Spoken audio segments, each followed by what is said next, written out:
오늘 본문 에스라 7장 1절로 10절 그리고 8장 21절로 23절 말씀을 중심으로 에스라의 비전과 특별기도 이런 제목으로 하나님 말씀을 증거하고 함께 은혜 받고자 합니다. 먼저 오늘 이 본문을 통해서 에스라라는 사람은 과연 어떤 사람인가, 그 첫 번째로 에스라의 인물됨에 대해서 살펴보고 그 다음에는 이 에스라의 비전, 즉 에스라의 사명은 무엇인가, 에스라의 사명에 대해서, 그리고 마지막으로 이런 특별한 비전과 사명을 가진 자가 그 비전 성취를 위해서 과연 어떤 기도를 하나님 앞에 드렸는가, 세 가지 이 관점에서 하나님 말씀을 증거하고 은혜 받고자 합니다. 먼저 이 에스라의 인물됨, 에스라는 과연 어떤 사람이었는가, 거기 한번 7장 1절부터 좀 읽으시기 바랍니다. 이일 후에 페르시아 왕 아닥사스다가 통치할 때 에스라라는 사람이 있었는데 그는 스라의 아들이며 아사라의 손자이고 힐기야의 증손이며 샬롬의 현손이고 사독의 5대 손이고 아이돔의 6대 손이며 아메라의 7대 손이고 아샤라의 8대 손이며 무라요스의 9대 손이고 스라히야의 10대 손이며 우시엘의 11대 손이고 붓기의 12대 손이며 아비수아의 13대 손이고 비느하스의 14대 손이며 엘리아셀의 15대 손이고 대제사장 아론의 16대 손이었다. 에스라는 과연 어떤 인물인가? 두 가지 관점에서만 살펴본다면 이 사독의 5대 손에 해당된다는 거예요. 사독은 다윗 시대에 아주 정절을 지킨 그런 훌륭한 이 제사장 계통을 의미하고요. 또 아론의 16대 손이 의미하는 것은 에스라가 이 대제사장 아론의 후예임을 밝힌 것입니다. 오늘날로 말하자면 에스라는 아주 경건한 신앙의 후손, 이 경건한 신앙의 후예임을 밝혀준 것입니다. 뿐만 아니라 에스라는 어떤 사람인가? 거기 6절 같이 한번 읽어보실까요? 6절 시작. 에스라가 바벨로니아에서 올라왔으니 그는 여호와 이스라엘 하나님께서 주신 모세 율법의 능통한 서기관으로서 여호와 그의 하나님의 손이 그와 함께 하심으로 그가 요구하는 것은 무엇이든지 왕이 다 주었다. 아직 잠이 안 깬 사람들이 몇 사람 있는 것 같아요. 이 에스라는 과연 어떤 사람인가? 그는 이 정통성 있는 제사장의 가문일 뿐만 아니라 여기 보니까 아주 모세 율법에 능통한 학자였단 말이에요. 거의 10절도 한번 보십시오. 에스라가 여호와 율법을 연구하고 실천하며 율례와 법규를 이스라엘에게 가르치기로 결심하였다.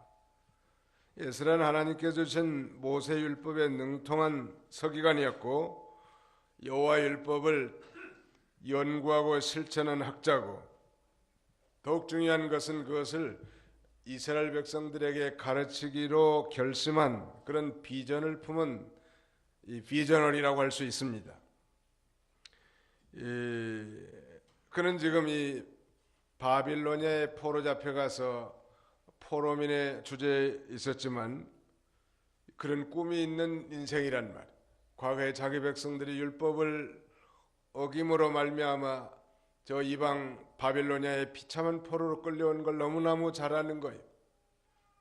하나님의 말씀을 줬지만 우상을 숭배하고 안식일을 범하고 또 하나님보다는 세상 세력을 더 의지하고 나가다가 바빌로니아에서 70년 동안 포로 생활하는 중에 이 바빌로니아가 멸망하고 그 후신으로 등장한 이 페르시아 제국에서 포로민의 2세로 살고 있지만 그는 비참한 그런 포로 주제임에도 불구하고 자기 백성이 어쩌다가 이렇게 비참한 꼴이 됐겠는가 생각하면서 율법을 연구하고 준행하면서 장차 이 백성들이 하나님께서 반드시 그 신실한 언약에 따라 본토로 귀국시킬 것인데 그때 자기 백성들에게 그 율법을 가르치겠다고 결심하고 준비한 그런 비전을 품은 인생이었습니다.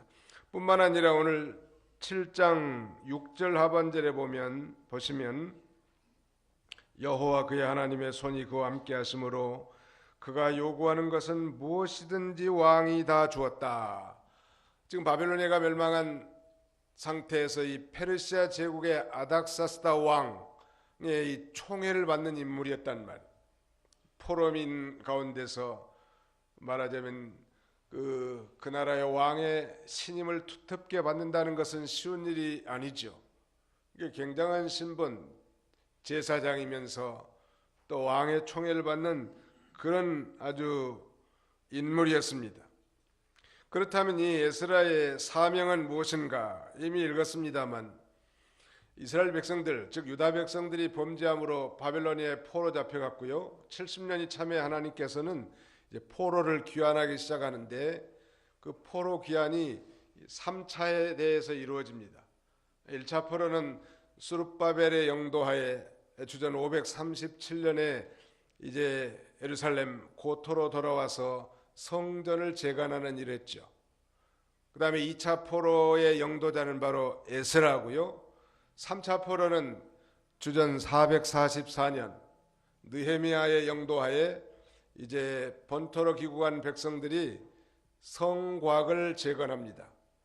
그러니까 이 수룹바벨 1차와 3차 사이에 2차 포로민의 귀환의 중대한 책무를 맡고 어두워진 그 백성들, 시리와 비탄에 빠진 백성들에게 하나님의 선민에 대한 언약 백성에 대한 자부심과 용기를 다시 북돋을 위대한 개혁자의 사명을 바로 에스라가 가진 거예요.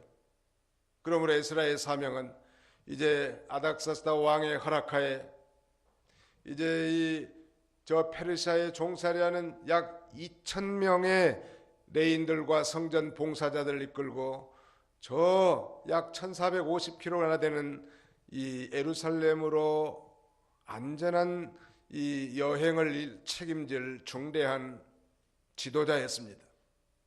뿐만 아니라 이제 거기에서 이 안착한 자기 백성들에게 율법을 가르치고 그 다음에는 그들로 하여금 하나님의 백성으로 거룩한 삶, 하나님의 언약 백성으로서 신실한 삶을 사도록 인도하는 그런 중차대한 책임이 에스라에게 있었던 것입니다. 후에 느헤미야서에 보면 느헤미야 8장에 보면 이 느헤미야가 성곽을 중건하고 수문앞 광장에서 이 에스라를 사경 강사로 모시고 소위 수문앞 이 사경회를 개최해서 율법을 읽어주고 가르쳐서 이 우둔한 백성들로 하여금 다시는 범죄치 아니하고 하나님의 신실한 백성으로 살아가도록 인도하는 것. 그런데 지금 그는 이 페르시아의 포로민 주제에 있는 비참한 신세예요. 그럼에도 불구하고 그는 포로민으로서 좌절하지 않고 장차 자기 백성들 하나님께서 이 고토로 인도하여 하나님의 위대한 언약을 이루실 것을 믿고 어려운 가운데서도 성경을 연구하고 장차 백성들에게 성경을 가르치려고 하는 그런 비전을 품은 거예요. 비전을 품는 건 참 중요합니다. 이 잠언 29장 18절 상반절에는 옛날 성경에 이렇게 말합니다. 묵시가 없으면 백성이 방자에 행하거니와 율법을 지키는 자는 복이 있느니라. 우리 바른 성경에는 계시가 없으면 이렇게 번역을 했습니다만 뉴 킹 제임스 버전에 보니까 Where is no vision, the people perish. 비전이 없는 백성은 망한다는 거예요. No vision, no prosperity. 즉 비전이 없으면 번영이나 성장도 없다는 거예요. 그리고 특별히 우리 젊은 우리 학생들이나 청년들은 이 꿈을 갖는 것이 중요합니다. 이 비전이라고 하는 것은 우리말로 해석하기가 참 곤란하긴 하지만 이 사명이나 임무 혹은 뭐 꿈이라고 이렇게 해석할 수 있을 것입니다. 비전을 품는 만큼 인생은 사는 거예요.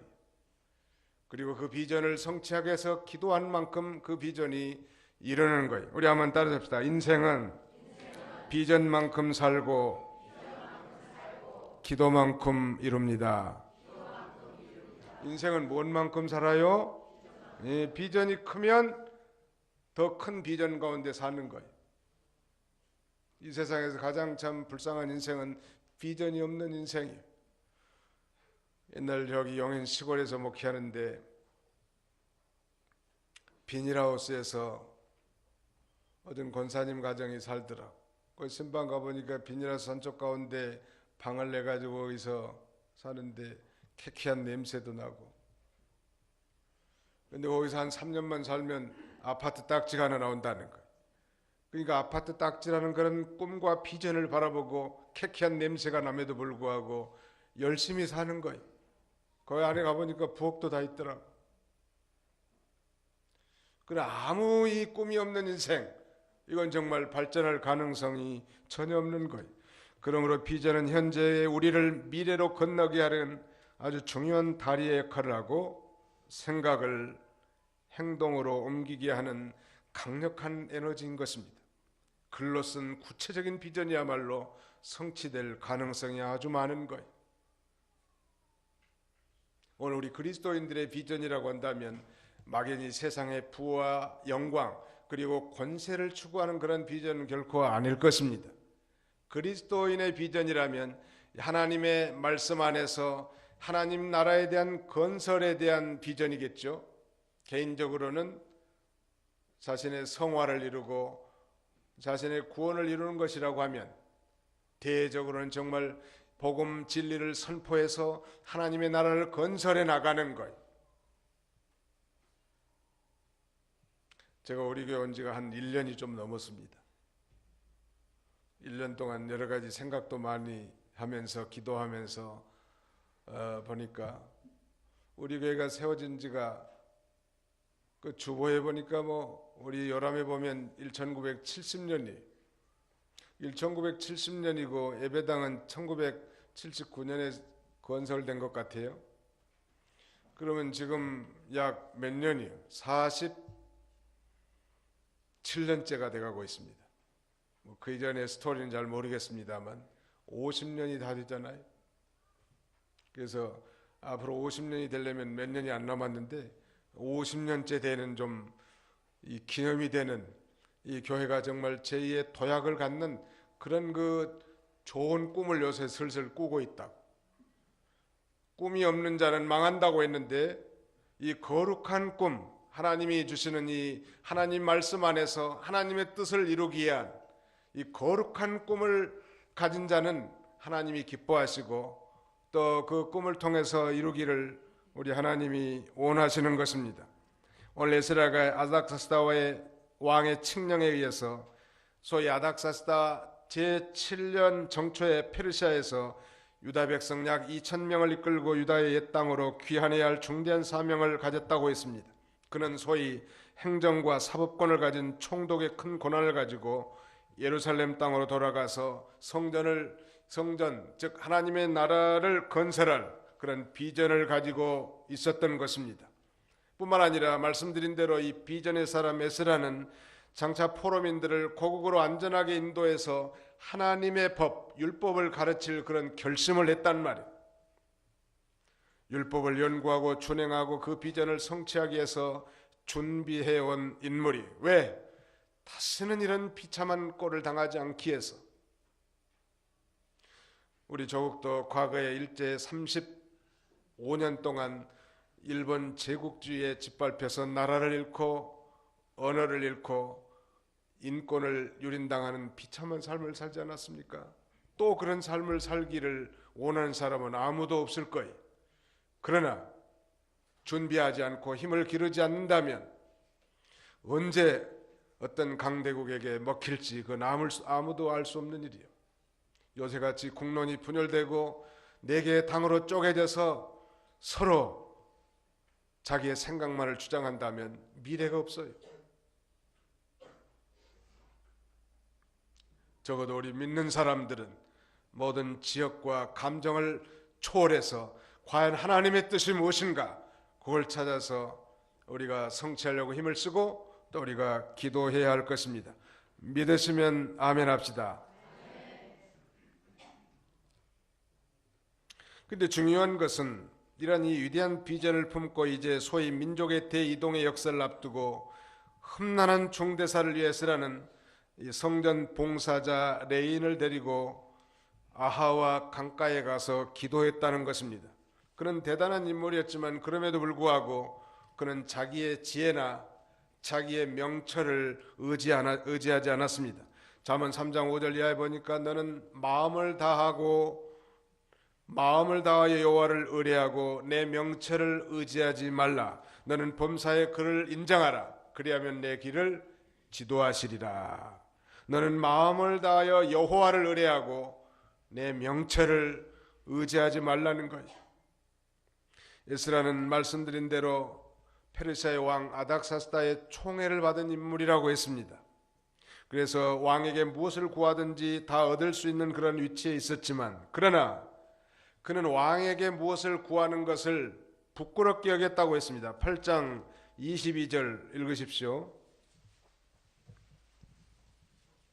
이는 우리가 전에 왕에게 말하기를 우리 하나님의 손은 그분을 찾는 모든 이에게 선을 베푸시나 그분을 저버리는 모든 자에게는 권능과 진노를 내리신다라고 하였으므로 도중에 대적을 막고 우리를 도울 보병과 기마병을 왕에게 구하는 것이 내게는 부끄러운 일이었기 때문이다. 예, 도중에 대적을 막고 우리를 도울 보병과 기마병을 왕에게 구하는 것이 내게는 부끄러운 일이었기 때문이다. 왕에게 구하면 무엇이든지 얻을 수 있는 그런 위치에 있었지만 그는 왕을 의지하지 않았단 말. 우리가 배운 대로 방백들을 의지하지 말며 도울 힘이 없는 인생도 의지하지 말지니 그 호흡이 끊어지면 당일에 그 도모가 허사가 된다고 말하고, 야곱의 하나님으로 그 도움을 삼고 여호와 그 하나님을 힘으로 삼는 자에게 복이 있다고 성경은 증거하고 있습니다. 에스라는 아닥사스다 왕의 총애를 받아서 얼마든지 모든 걸 다 구할 수 있었단 말이에요. 그러나 도리어 스스로 겸비하면서 하나님 앞에 엎드린 거예요. 여러분, 이 인생의 중대사를 놓고 여러분들은 과연 그 문제를 어떻게 해결해 나가십니까? 여러분의 명철과 지혜로 해결해 나가십니까? 돈과 권력을 의지하십니까? 정말 믿는 사람이라고 한다면 하나님 앞에 엎드리는 것, 이것이 문제 해결의 시발점일 것입니다. 참으로 겸손한 마음을 가지고 하나님 앞에 엎드린 자를 하나님은 결코 외면하지 않으신다는 말 믿으시기 바랍니다. 왜 그런가? 그것은 바로 왕이랄지라도 인간은 결코 무력하고 아무것도 할 수 없다는 사실을 깨달은 거예요. 사람이 호흡이 끊어지면 바로 그날 그의 모든 계획들이 다 허사가 된다는 사실을 우리가 잊지 말아야 합니다. 다시 말씀드리면 에스라가 이 중대한 비전, 즉 사명과 임무를 가진 자였는데 이 일이야말로 하나님이 도와주시지 아니하시면 안 된다고 하는 이 확실한 그런 믿음이 있었던 것입니다. 하나님이 도와주시면 되고 하나님이 도와주시지 않으면 안 된다 하는 게 그의 신앙이에요. 그러므로 그는 얼마든지 왕의 총애를 받아서 왕에게 도움을 받을 수 있었지만은 왕에게 손을 벌리지 아니하고 하나님 앞에 겸비하여 엎드려서 하나님의 도우심을 받고자 하는 그런 신앙적 자세를 취한 것입니다. 거기 오늘 본문 8장 21절에 보십시오. 그때 내가 그곳 아하와 강가에서 금식을 선포하고 우리 하나님 앞에서 자신을 낮추고 우리와 우리 자녀들과 우리의 모든 소유를 위해 평탄한 길을 그분께 간구하였으니, 이 간구란 말이 나옵니다. 23절에도 그러므로 우리가 금식하며 이를 위하여 우리 하나님께 간구하였더니, 이 간구라는 단어가 두 번이나 나타나는데요, 21절 하반절에는 이렇게 말합니다. 우리 하나님 앞에서 자신을 낮추고 우리와 우리 자녀들과 우리 모든 소유를 위해 평탄한 길을 그분께 간구하였으니, 여러분, 우리 자신만이 아니라 우리 어린 자녀들, 그리고 우리의 재산, 우리의 직장과 사업장, 우리와 우리 자녀들과 우리의 직장과 모든 사업장의 이 평탄한 길을 위해서 우리 신앙에 호주되는 사람들은 하나님 앞에 납작 엎드려서 기도할 필요가 있어요. 우리는 구원의 확신이 있어서 하나님께 기도하고 힘있게 나아가지만 우리 어린 자녀들은 철 모른단 말이에요. 아직 구원의 확신도 없고 하나님의 존재하심도 체험적 경험적인 지식이 없기 때문에 방황하고 흔들리기 쉬워요. 아니, 하나님 우리에게 계신 모든 직장과 사업장도 하나님의 선하신 도우심의 손길이 아니면 안 될 줄 알고 그 모든 일의 이 평탄한 길을 하나님 앞에 간구하는 거예요. 그것이 신앙적 자세가 아니겠습니까? 우리가 성도로서 매일 기도하는 것은 당연한 이치지만 특별한 일이 있을 때 간구, 소위 supplication, 구체적이고 결연한 각오를 가지고 그 난국의 문제를 아주 해체 나갈 그런 특별 기도를 드려야 될 때가 종종 있단 말이에요. 오늘 본문을 자세히 보시면 이 비전의 사람 에스라의 특별 기도가 어디서 어떻게 그리고 무슨 목적으로 이루어졌는가에 대해서 자세히 말씀하고 있는데요. 그는 여기 첫째 아하와 강가에서 기도했다고 했습니다. 21절 상반절에 그러지 않았습니까? 그때 내가 그곳 아하 강가에서 금식을 선포하고 우리 하나님 앞에서 자신을 낮추고 우리와 우리 자녀들과 우리의 모든 소유를 위해 평탄한 길을 그분께 간구하였으니. 아무 데서나 기도해도 하나님이 들으실 텐데 왜 하필이면 강가에서 기도했을까? 여러분이 기도할 때 장소도 아주 중요합니다. 특별히 아주 고요하고 은밀한 장소가 필요해요. 아주 작은 공간에 자기 혼자만 들어갈 수 있는 공간. 미국에 이제 이민 가가지고 동서집에 지하실에 좀 잠깐 머물렀었는데 거기 보니까 이불장 아주 조그마한 것이 있더라고. 그래서 새벽에 일어나서 그 이불장 안에 들어가서 기도하는데 기도가 잘 되는 것 같아. 아주 고요하고 잠잠하니까 잡된 생각들이 다 떨어져 나가고 이 공간이 좀 작을수록 그렇다고 공기가 너무 통하지 않으면 숨 막혀서 죽으니까 공기구멍은 열어놔야 되겠죠. 아주 고요하고 은밀한 곳에 기도하는 걸 하나님이 기뻐하신 것 같고 집중력이 생기고 그 다음에 그런 공간에서 기도하면 기도가 쑥쑥 되는 그런 느낌이 든단 말이에요. 여러 군데서 기도할 수 있겠지만 이 아하와 강가에 그는 이 바벨로니아 즉 페르시아에서 아닥사스 왕 7년 정초에 출발해가지고 9일을 걸쳐서 이 아하와 강가에 도착합니다. 그리고 이 3일 동안 이제 성전 봉사자들인 레인을 소집해가지고 함께 하나님 앞에 간절히 기도하는 거예요. 뭘 위해서? 우리와 우리 이 어린 자녀들과 우리의 모든 소유를 위해서 하나님 앞에 간절히 기도하는 거예요. 신약시대의 바울 사도는 성령이 아시아에서 복음을 전했지만 성령이 아시아에서 복음을 전하는 것을 막기 때문에 과연 하나님의 뜻이 무엇인지 알기 위해서 간절히 기도합니다. 그때 기도 가운데 환상 중에 마게도냐 사람 한 사람이 손짓하면서 우리에게 와서 복음을 전해달라고 손짓한다는 말. 바울 사도는 그것이 기도의 응답이고 하나님의 뜻인 줄 알고 즉시 배 타고 저 유럽의 첫 성 빌립보에 도착합니다. 빌립보 도시에 도착해서 그가 한 최초의 일은 저 강가에 기도처가 있는가 알아보기 위해서 강가에 가서 기도하러 갔는데 놀랍게도 그 강가에서 기도하는 여성들의 한 무리를 발견하고 그 아마 여전도 회장 정도 되는 루디아라는 사람을 만나는 거예요. 그래서 그 루디아로 말미암아 유럽의 최초의 교회인 빌립보 교회가 탄생하게 됩니다. 강가에서 기도하는 여인들을 만난 거예요. 강가에 기도하러 갔다가 여러분 무조건 강가가 기도하기 좋다는 그런 뜻은 아니지만 아무튼 이 복잡하고 뒤숭숭한 일상사를 벗어나서 고요하고 은밀한 장소를 찾아서 기도하는 것은 그건 우리 선생이고 상전이신 예수님이 하시는 방법이에요. 예수님은 늘 한적하게 복음을 전파하고 병자들을 치료하면서도 매일 아침 산에 올라가서 한적한 곳에 가서 기도하신 분이 다니엘서에 보니까 다니엘은 을레 강둑에서 순양과 순염소의 환상을 보게 되고 티그리스 강가에서 세일의 기도 중에 이상을 발견하게 됩니다. 그가 환상을 보고 이상을 발견한 장소가 바로 티그리스 또 을레 강변이었다는 사실은 우리에게 시사하는 점이 크단 말이에요. 우리 하나님은 복잡하고 뒤숭숭한 곳에 계시지 않습니다. 고요하고 은밀한 곳에 살아계셔서 우리의 기도를 들으시고 우리의 기도하는 얼굴을 보기를 원하시는 하나님. 거기 아가서 2장 14절을 한번 읽으시기 바랍니다. 아가서 2장 제14절.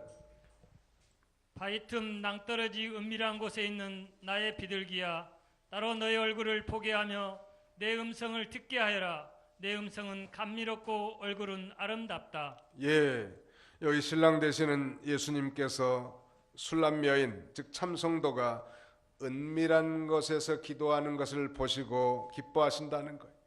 내 음성은 감미롭고 내 얼굴은 아름답구나. 우리 하나님 앞에 가장 아름다운 음성은 꾀꼬리같이 좋은 음성이 아니고 기도하는 음성을 하나님이 감미롭게 들으시고, 우리 하나님이 가장 아름다운 얼굴은 껍데기만 예쁘게 생긴 것이 아니고 하나님 앞에 기도하는 얼굴이 하나님 앞에는 아름답게 인정해 준다는 것. 산이나 강가와 같은 은밀한 장소에서 기도하는 성도의 기도는 감미롭고 그 얼굴을 아름답게 봐주시는 주님이 있습니다. 이들은 기도를 특별히 어떻게 했는가 하면 21절 중반절에 보니까 우리 하나님 앞에서 자신을 낮추고 우리와 우리 자녀들과 우리 모든 소유를 위해 평탄한 길을 그분께 강구하였으니, 그 앞에는 금식을 선포하고, 여러분 금식, 밥을 먹지 않는다는 것은 정말 자신의 이 타는 사정을 하나님이 들어주시기를 원하는 마음을 가지고 자기의 목소리를 하나님께 상달시키기 위해서 금식을 하면서 하나님 앞에 엎드려서 기도한 거예요. 여러분 기도가 잘 안 되면 밥을 한 끼니라도 좀 굶어 보세요. 한 끼 굶는다고 죽는 사람은 없거든요. 우리의 이 배가 불뚝 나온 상태에서 하나님 앞에 간절한 기도를 한다는 것은 불가능한 일이에요. 정말로 소식이나 절식을 통해서 자신의 육체를 낮추면서 하나님 앞에 자신의 목소리를 상달하고자 하는 그런 간절한 마음으로 여기 성전 봉사자들도 함께 아하와 강변에서 에스라는 금식을 선포하고 하나님 앞에 자신을 낮추고 간절히 기도하는 거예요. 간절히 기도하는 것은 어떻게 기도하는 거예요? 간이 저리도록 기도하는 거예요. 간절히 기도하는 하나님 앞에. 어떤 젊은 군인이 휴가를 받아서 집으로 돌아오던 중에 기도원에 들려서 기도하고 싶은 생각이 들었다고 합니다. 상당히 믿음이 좋은 청년 아니요? 군대에서 휴가 나오면 놀기 바쁘고 할 일도 태산같이 많을 텐데 이 청년은 기도원에 가서 금식하면서 기도했다는 거. 이런 청년만 있으면 교회는 참 부흥할 것 같아요. 그런데 금식하면서 기도하는 중에 자기 입에서 쏟아져 나오는 소리에 스스로 놀랐습니다. 그는 이렇게 기도했습니다. 하나님 아버지, 이번 휴가 중에 저의 배우자가 될 여자를 만나게 주옵소서. 아마 나이가 많은 모양이에요. 그러니까 이제 제대하자마자 결혼할 그런 결혼 대상자를 찾도록 하나님이 감동을 줬고, 보통 아마 말년 휴가 정도 되는 모양이죠. 그러니까 첫 휴가 같으면 이러지 안 그랬을 텐데. 그래서 곧바로 기도원에 가서 간절히 기도하고 이제 내려가서 3일 동안 금식하고 이제 금식을 마치고 산에서 내려오면서 옛날 친구가 보고 싶어서 이제 버스를 타고 갔습니다. 그런데 버스 안에서도 같은 기도가 계속 나오더라는 거예요. 참 이상한 일이다. 하나님이 아마 기도를 그렇게 시킨 모양이에요. 믿음이 워낙 좋으니까. 친구 집에 도착해서 벨을 눌렀습니다. 문이 열리면서 누군가 얼굴을 내밀었는데 친구는 집에 없고 문을 연 사람은 그 친구의 여동생이었습니다. 그는 순간적으로 이 여인이 기도의 응답이로구나. 그리고 프로포즈를 했고 두 사람이 결혼을 해서 아주 믿음의 좋은 가정을 이루었습니다. 이 부부의 큰딸은 성악가고 둘째 딸은 산업미술을 공부하고 있는데 청년들은 교회에서 그 청년부 부장인 이분과 함께 늘 기도회를 갖기를 원했고 지금도 그 모임이 계속된다고 합니다. 아마 그 청년들에게도 그런 얘기했을 것 같아요. 내가 옛날에 군대에서 말년휴가 나오다가 정말 이 특별 기도를 했지 않겠니? 3일 동안 금식하면서 기도하고 내려와서 친구 집에 배를 눌렀는데 하나님이 내 짝을 보내주셨다고. 아마 확신 있게 간증했을 것 같아요. 2002년 영국의 BBC 방송이 영국 사람 100만 명을 상대로 설문조사를 했다고 합니다. 영국 역사상 이 가장 위대한 지도자는 누구인가? 이 조사에서 1위를 차지한 사람은 바로 윈스턴 처칠 경이었는데 그의 학창시절 성적은 엉망이었다고 합니다. 품행이 나쁘고 믿을 수 없는 아이, 희망이 전혀 없으며 다른 아이들과 싸움만 일삼는 문제아이 윈스턴 처칠. 그게 바로 이 생활기록부에 기록된 거예요. 성적도 초라했고 지리 점수는 거의 낙제를 면할 정도였다고 합니다. 그는 후에 재수가 아니라 삼수 끝에 샌드러스트 육군 사관학교에 입학합니다. 그러나 지금 그는 영국의 대문호 셰익스피어를 제치고 영국 사람들이 가장 중요한 인물로 등장했는데 그렇다면 이 처칠의 그 위대한 힘은 어디서 나오는 것이었을까요? 그는 철저한 기도의 사람이었습니다. A man of prayer, 기도의 사람이었단 말이에요. 그는 이 수상으로서 전쟁터에서나 국회에서 늘 머리를 숙여 하나님께 도움을 구한 기도의 사람이었습니다. 이런 용기가 있는 믿음이 그를 가장 존경받는 인물로 만들었다는 거예요. 하나님은 기도하는 사람에게 무한대 능력을 주십니다.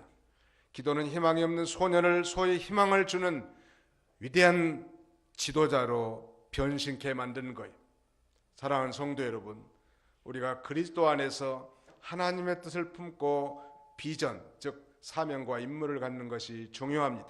그러나 그 비전을 성취하기 위해서는 반드시 기도가 뒷받침돼야 되는 거예요. 다시 한번 우리 따라서 합시다. 인생은 비전만큼 살고 기도만큼 이룹니다. 그러면 이 비전을 성취하기 위해서 에스라가 금식하면서 자신을 낮추면서 하나님 앞에 간절히 기도한 그의 특별 기도의 결과는 어떻게 되었을까요? 거기 23절 우리 다 같이 한번 읽어봅시다. 23절 시작. 그러므로 우리가 금식하며 이 일을 위해 우리 하나님께 간구하였더니 그분께서 우리의 기도를 들어주셨다. 우리 남자분들은 안 따라서는 것 같아요. 우리 남자분들만 23절 시작. 그러므로 우리가 금식하며 이 일을 위해 우리 하나님께 간구하였더니 그분께서 우리의 기도를 들어주셨다. 누가 기도를 들어줬어요? 예, 하나님께 간구하였더니 그분께서 우리의 기도를 들어주셨습니다. 들어주셨다는 거예요. 구체적으로 그 응답은 31절 우리가 첫째 달 12일에 아하와 강을 떠나 예루살렘으로 갈 때 우리 하나님의 손이 함께 하심으로 길의 매복한 자와 대적의 손에서 우리를 구해 주셨다. 이들의 이 간절한 기도가 응답되어서 여러분 생각해 보십시오. 옛날 원시적인 교통수단과 함께 수많은 대적의 위험과 강의 위험이 도사리고 있는 그런 가운데 무려 1450km나 되고 넉 달이나 소요되는 이 엄청난 위험천만한 민족의 대이동이 하나님의 손에 선한 손의 도우심을 받아서 응답받았던 것은 그들이 아하 강가에서 하나님 앞에 간절히 기도함으로 얻은 기도의 결과물이라는 거예요. 이런 절체절명의 순간에 에스라와 성전 봉사자들은 아하와 강변에서 하나님 앞에 특별 기도한 거예요.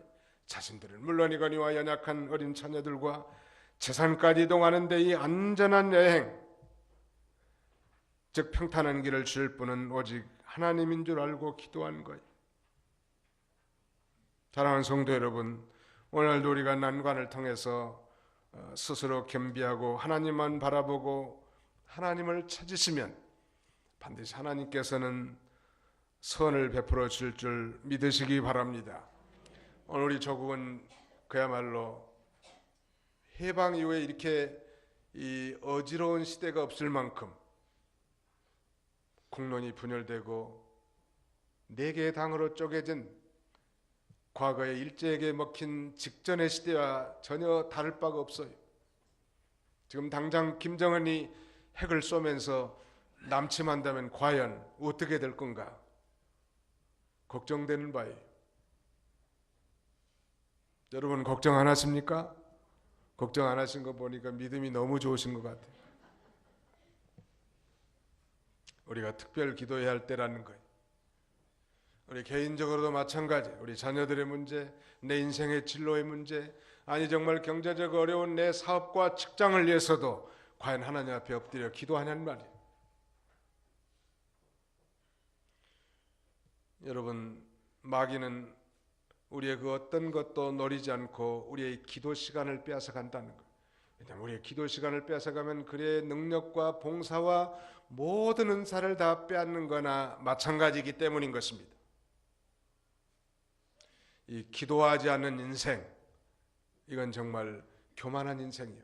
왜냐하면 기도하지 않는다는 것은 자신의 힘으로도 모든 걸 살 수 있다고 생각하는 그런 오판 아니겠습니까? 왜? 한순간도 하나님이 도와주지 아니하시면 아무것도 할 수 없는 무력한 인생들이 하나님 없이도 살 수 있는 것처럼 오만방자하게 나가는 게 기도하지 않는 인생이에요. 바라기는 우리 도봉교회가 앞으로 할 일도 많이 있고 우리 총회나 한국교회를 위해서 정말 일비지력을 감당하기를 원한다고 한다면 먼저 기도가 살아야 할 거예요. 그래도 소망 있는 건 새벽에 기도하러 나온 우리 이 성도님들이 있기 때문에 우리 도봉교회가 저는 소망이 있다고 생각합니다. 더 많은 우리 젊은이들이 함께 기도하고 하나님 앞에 부르짖는다고 하면 하나님이 얼마나 기뻐하시고 놀라운 역사를 우리를 통해서 이루시겠다는 말이에요. 이스라엘의 비전과 특별 기도를 통해서 우리 모두가 비전이 없는 인생은 없단 말이에요. 자신을 구원을 이루어나가는 개인적인 이 성화뿐만 아니라 하나님 나라의 건설, 정말 가족 구원, 하나님의 뜻대로 하는 우리의 모든 학업과 우리의 직장과 사업의 경영, 이거 우리 하나님이 다 기뻐하신 일인데 저절로 되는 게 아니라는 거예요.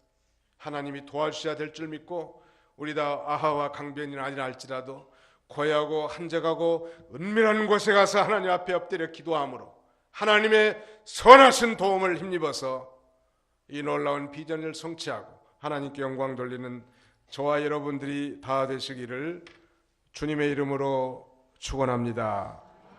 이제 이 말씀을 기억하면서 우리 이 산무관 한번 통성으로 한번 기도해 봅시다.